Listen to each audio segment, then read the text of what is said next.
Romain le chaton aime jouer dehors, mais Michel, son propriétaire, ne le laisse pas sortir.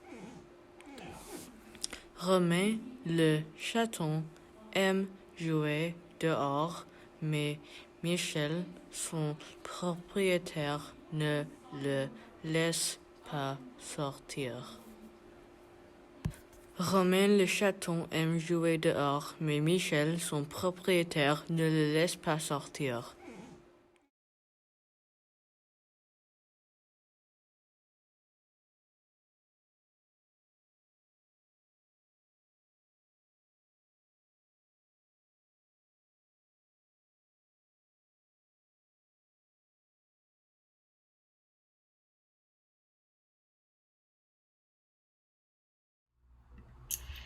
Bonjour, j'aimerais continuer la lecture de La Spirale, écrite par Sophie Bénastre chez Oscar Éditeur.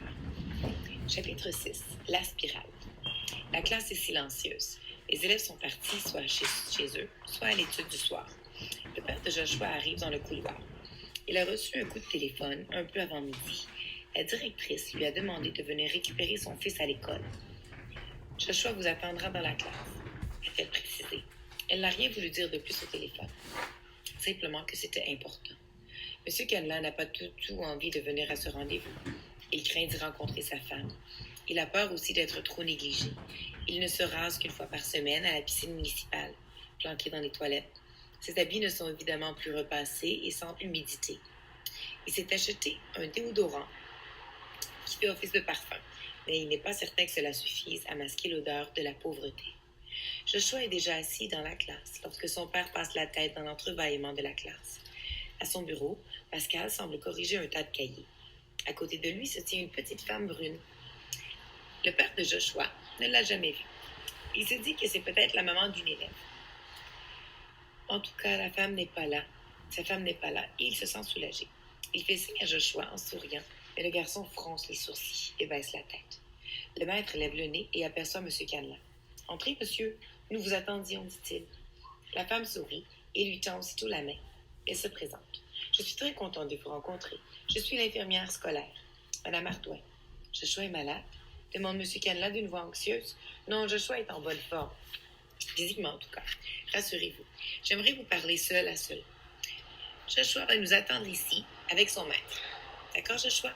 Je t'emprunte ton papa un moment. » Joshua hoche la tête. Son visage est tellement triste. Son père est inquiet, l'interroge du regard. Le garçon hausse les épaules comme pour dire qu'il n'y est pour rien. Alors M. Canlan comprend ce qui se passe. Ils savent, se dit-il, ils savent tout. Mécaniquement, il suit l'infirmière jusqu'au fond du couloir. Il n'avait jamais remarqué cette porte bleue. C'est le bureau de la directrice. C'est écrit sur une petite pancarte blanche. Ils entrent. La pièce est grande et lumineuse. L'infirmière ne va pas s'asseoir au bureau. Évidemment, ce n'est pas le sien. Elle indique à M. Canlan une de ses chaises qui encercle la table ronde. M. Canlan choisit une au hasard, la tire loin en arrière et se laisse tomber dessus. Il se penche en avant, la tête entrée dans les épaules.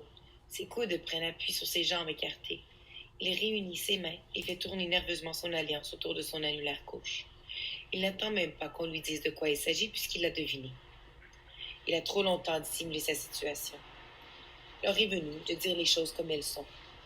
Comme le silence dure beaucoup trop, que ça lui est insupportable, il se lance. Ma femme m'a quitté. Enfin, plus exactement, elle a souhaité qu'on se sépare.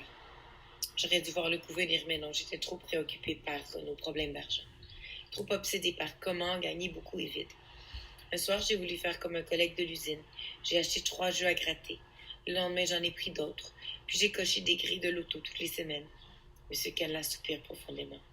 Les paris sportifs et les PMU sont venus plus tard. Parfois, je gagnais, du coup, ça m'encourageait. Je retenais ma chance. Mais au final, j'ai perdu beaucoup d'argent. Quand Myriam s'en est aperçue, on n'avait plus de quoi terminer le mois. J'avais même vidé le compte épargne. J'ai juré que c'était fini, que j'allais mettre à nouveau des sous de côté. On voulait partir en vacances, emmener Joshua à la montagne, il rêve de voir les marmottes.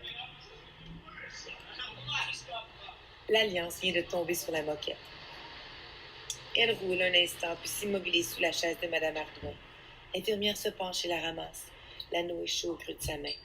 Gênée, elle le tend au père de Joshua par-dessus la table ronde. Leurs yeux se croisent une seconde. M. Canla attrape son alliance, la glisse à son doigt et reprend sa position courbée vers l'avant. Je n'ai pas arrêté de jouer. Ça a duré des mois. J'ai menti tellement, j'étais sûre de gagner. Je toucherais le gros lot sans aucun doute, mais j'étais idiot, borné et trop fier pour admettre mes échecs. Quand Myriam m'a dit qu'elle voulait divorcer, je n'ai pas fait ce qu'il fallait. Je l'ai prise de haut, avec mépris. Elle m'a dit qu'elle allait chercher un appartement. J'ai éclaté de rire. Ne te fatigue pas, c'est moi qui me barre, j'ai dit. Ce soir-là, j'ai pris l'ascenseur. J'ai descendu chacune des marches de ce foutu immeuble en prenant mon temps. 4 marches, c'est hyper long quand on cherche désespérément où on va aller dormir, que la nuit est déjà là. J'ai fini dans ma voiture. C'était le début de mon enfer. Juste le début. L'infirmière n'ose pas bouger. Elle reste bien droite sur sa chaise, à peine si elle cligne des yeux. Le père de Joshua soupire profondément. Une fois de plus, il continue son récit.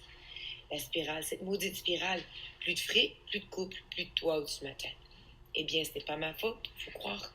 Pas encore assez. Je me suis enfoncée encore plus bas, en perdant mon boulot. L'infirmière n'a pas pu s'empêcher de pousser un petit cri en apprenant cette nouvelle. Elle regrette de ne pas être parvenue à cacher sa surprise. Elle aurait préféré ne pas interrompre le flot de confidences du père de Joshua. Il a levé les yeux vers elle, s'est redressé et s'est lourdement laissé tomber en arrière sur le dossier de sa chaise. Il incline sa tête sur le côté et observe l'infirmière un instant. Elle a des yeux bleus profonds, presque violets. Elle ne cesse de déglutir. Le silence a l'air de la mettre mal à l'aise. Alors d'une voix lasse, il reprend. Vous avouerez que c'est vraiment pas de bol. Il ne me manquait plus que ça pour m'achever. Myriam m'aurait laissé revenir si je lui avais tout dit. Mais pensez-vous, j'ai laissé une autre spirale s'imposer, celle du mensonge. J'ai inventé des collègues accueillants, un logement loué à bas prix et même une augmentation de salaire. Tout plutôt que de risquer perdre Joshua. Je n'avais plus que lui. Il était hors de question que je le laisse à temps plein, que je le lui laisse à temps plein. M. Ken la ôte son alliance et la pose sur la table. Puis il croise ses bras devant lui et semble attendre. L'infirmière se demande s'il a fini. Après plusieurs minutes de silence, elle se décide à parler. Ce que vous me racontez là est terrible, mais vous n'êtes pas le seul à qui cela arrive. Je ne vais pas vous dire que c'est courant, heureusement que non, mais il y a des accidents de la vie qui font que tout bascule. Votre rupture, votre perte d'emploi, problème d'argent. C'est une succession de malchance, monsieur. Et puis aussi quelques mauvais choix, mais Joshua n'y est pour rien. Exactement. Je dois le laisser en dehors de cela. Oui, monsieur Canla. Le temps de me reprendre en main. Oui, mais je n'ai plus que lui, madame. Il sera en sécurité avec sa maman, vous le savez bien. Oui, je sais. Je vais expliquer la situation à votre femme, rassurez-vous. Non, je ne préfère pas.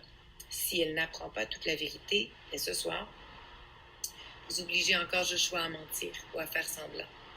On ne peut pas infliger ça à un enfant. Même un jour de plus, c'est beaucoup trop lourd pour lui. Je vais aller le chercher et vous laisser tout seul avec lui. Vous allez lui dire que c'est terminé, qu'il va pouvoir rentrer chez sa maman le temps que vous trouviez un travail et un logement. Mais ça peut prendre des mois. Vous le verrez, monsieur Canla. Après l'école, le week-end, vous l'emmènerez au parc, à la piscine, à la pêche même. Mais le soir, il sera en sécurité dans sa chambre de petit garçon. Je peux aller chercher? Oui. Je peux téléphoner à votre femme? Oui. Vous prenez la bonne décision, monsieur Canla. On va vous aider. Cette spirale, on va la défaire. Et ça commence aujourd'hui.